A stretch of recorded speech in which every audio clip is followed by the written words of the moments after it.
അങ്ങനെ കാത്തിരിപ്പിനൊടുവിൽ ഒരു വടക്കൻ വീരഗാഥ എന്ന ചിത്രത്തിൻ്റെ ആദ്യ റെസ്പോൺസ് ഒക്കെ ഇപ്പോൾ കേരളത്തിലെ വിവിധ തിയേറ്ററുകളിൽ നിന്ന് പുറത്തുകൊണ്ടിരിക്കുകയാണ്.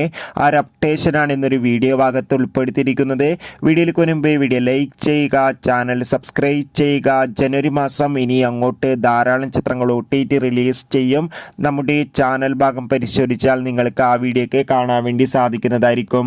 മമ്മൂട്ടി, സുരേഷ് ഗോപി, മാധവി, ക്യാപ്റ്റൻ രാജു എന്നൊക്കെ പ്രധാന കഥാപാത്രങ്ങളായിട്ട് ഇന്ന് ഫെബ്രുവരി 7 തിയേറ്ററുകളിൽ വീണ്ടും 4Kയിൽ റിലീസ് ചെയ്ത മമ്മൂട്ടി ചിത്രമായിരുന്നു ഒരു വടക്കൻ വീരഗാഥ. എല്ലാ സിനിമാ പ്രേമികളും ഒരേപോലെ ഒരു വടക്കൻ വീരഗാഥ എന്ന ചിത്രത്തിൻ്റെ 4K റിലീസിനായി കാത്തിരിക്കുകയായിരുന്നു.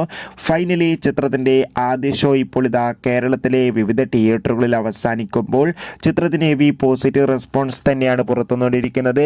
ചിത്രം കാണുന്ന സിനിമാ പ്രേമികളെല്ലാവരും ഒന്നടങ്കം പറയുകയാണ്, ഒരു വടക്കൻ വീരഗാഥ എന്ന ചിത്രം മികച്ചൊരു തിയേറ്റർ എക്സ്പീരിയൻസ് നൽകുന്ന ചിത്രമാണെന്നും മമ്മൂട്ടിയുടെ അഭിനയമാകട്ടെ ആക്ഷൻ രംഗങ്ങളാകട്ടെ ഒന്നിനൊന്നും മെച്ചമാണെന്നും മികച്ചൊരു വിഷ്വൽ ക്വാളിറ്റി നൽകുന്ന മികച്ച സൗണ്ടോട് കൂടി തന്നെയാണ് ചിത്രം 4Kയിൽ റിലീസ് ചെയ്തിട്ടുള്ളതെന്നും എല്ലാവരും തിയേറ്ററുകളിൽ നിന്ന് തന്നെ കാണാൻ വേണ്ടി ശ്രമിക്കുക എന്നൊക്കെയാണ് റെസ്പോൺസ് ലഭിച്ചിട്ടുള്ളത്. കാത്തിരിക്കുക.